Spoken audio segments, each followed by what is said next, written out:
आज हेर्नुहोस् त दिन दहाडै सिंह दरबार जल्दाखेरि पनि कसैले ओहो यो गलत भयो भनेर भनेन हैन। दिन दहाडै विद्यार्थीलाई गोली लाग्दा पनि गोली लाग्दाखेरि मरे पनि भनेन नि।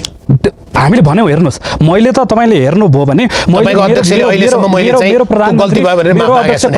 मेरो अध्यक्ष प्रधानमन्त्री हुनुहुन्थ्यो, उहाँले त्यो दिन त्यो त्यस्तो स्थिति चाहिँ सृजना गर्न हुँदैन थियो भनेर मैले त बोलेको छु हेर्नुहोस् हैन। र कैयन हाम्रो पार्टीको सदस्यहरूले, हाम्रो पार्टीको नेताहरूले यो बोल्नु भएको छ र नेताहरूले पनि आफ्नै ढङ्गबाट त्यसलाई चाहिँ अनुसरण गर्नुभएको छ भन्ने मलाई लाग्छ। जस्तै नेपाली कङ्ग्रेसको चाहिँ सेलेक्टिभ कुरा रह्यो, सरकारले गरेका राम्रो इनिसिएसन उहाँले दुईटा शब्द भन्नुभएको छ नि, एउटा एफिसियन्सीको हिसाबले, अर्को इफेक्टिभनेसको हिसाबले उहाँहरूले गरिरहनु भएको छ। तर उहाँहरू विधिमा चुक्नु भयो। कहिलेकाहीँ महत्त्वकाङ्क्षी हुँदा र प्रचण्डको भाषामा ड्याङ्क ड्याङ्क, अहिलेको प्रधानमन्त्रीको पनि एउटा कुरा क्लियर छ, डङ्क डङ्क दिने हो, काम गर्ने हो भन्ने नै उत्साह देखिन्छ।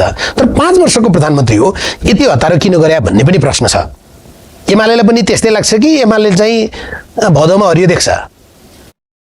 5 वर्षको लागि त हरेक निर्वाचन पछाडि निर्वाचित हुनेहरू 5 वर्षकै लागि भनेर आउने हुन्। होइन, तपाईँ त तम्सु गरेर आउनुहुन्थ्यो। कांग्रेस एमालेको अथवा अन्य पार्टीहरूको योभन्दा अगाडि जति सरकार थियो 5 वर्षकै लागि भनेर आएको थियो। तर जनताले नमाने पछाडि चाहिँ त्यो 5 वर्ष पुरा हुँदो रहन्छ। यो कुरा चाहिँ सत्ताधारी दलहरूले अहिलेदेखि बुझे राम्रो एउटा कुरा। दोस्रो कुरा सुशासनको एकदमै ठुल्ठुलो कुरा भयो हैन। प्रधानमन्त्रीले अख्तियार दुरुपयोग अनुसन्धान आयोगका संवैधानिक आयोगका पदाधिकारीहरूलाई लिएर आएर प्रधानमन्त्री कार्यालयमा कान समातेर उठबस गराउनुहुन्छ, दिनभरि होस्टेज बनाएर राख्नुहुन्छ। अनि उहाँहरू बाहिर आएर फेरि के भन्नुहुन्छ भनेर भन्दा हामी त सुशासनका लागि हो नि, एक दिन मात्रै कहाँ हो र, पर्यो भने 5 वर्षै थुनेर राखिदिन्छौँ भनेर थुनेर भन्नु भएन प्रधानमन्त्रीले। थुनेरै त हो त, 5 वर्ष पनि छलफल गर्न सक्छौँ भन्नु भयो। थुनेरै त हो त, त्यहाँ थुनेर भन्ने शब्द त थिएन। तर त्यो थुनेकै हो क्या, कान समातेर उठबस गराएकै हो क्या। त्यो यसरी बुझाउन न। अब अहिले रोहनजीले कसले देखाइदियो भन्नुहुन्छ? त्यो भन्नु होला, उहाँको पालोमा उहाँलाई जवाफ दिन दिउँला। हेर्नुहोस् है, सुशासनको गति यो छ। गृहमन्त्रीज्यू आउनुहुन्छ, गृहमन्त्री हाम्रो गोर्खाली हुनुहुन्छ, एकदम जोसिलो हुनुहुन्छ, उहाँको जोसको एकदम म तारिफ गर्छु। तर के भनेर भन्दाखेरि प्रहरीको कुकुर उहाँलाई मन पर्दो रहेछ, कुकुर समातेर चाहिँ उहाँ दौडिनु खेलाउनुहुन्छ। अब उहाँलाई अब त्यो इन्सपेक्टरको बन्दुक मन पर्छ उहाँलाई, भोलि त्यो पनि मै चलाउँछु भन्नुभयो भने त्यसलाई पनि उहाँ हात मिलाएर भोट माग्दै हुनुहुन्थ्यो एकचोटि होइन।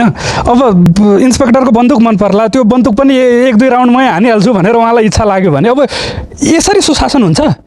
के हो सुशासन भनेको? विधि भनेको तपाईँहरूसँग चाहिँ यो के रसायन हुन्छ तपाईँहरूको जिब्रोमा भने क्या? आलोचना मात्रै देख्ने, राम्रो काम चाहिँ सरकारले गरेर केही देख्नु भएन? भनिदिनुहोस् त, 3टा राम्रो काम भनिदिनुहोस् त। भन्नुहोस् त रोहनजी। भन्नुहोस् त। अघि मैले भनिसकेँ त, एउटा त मिली ब्याजीको प्रश्न होइन पहिलो छैन है, सहमति त भयो नि। आदिवासीहरूलाई दिन त थाल्यो नि, लालपुर्जा दिन त थाल्यो नि, उहाँले भन्नुहुन्छ सहकारी पीडितहरूको पैसा फिर्ता हुन त थाल्यो नि, मलाई त थाहा छ।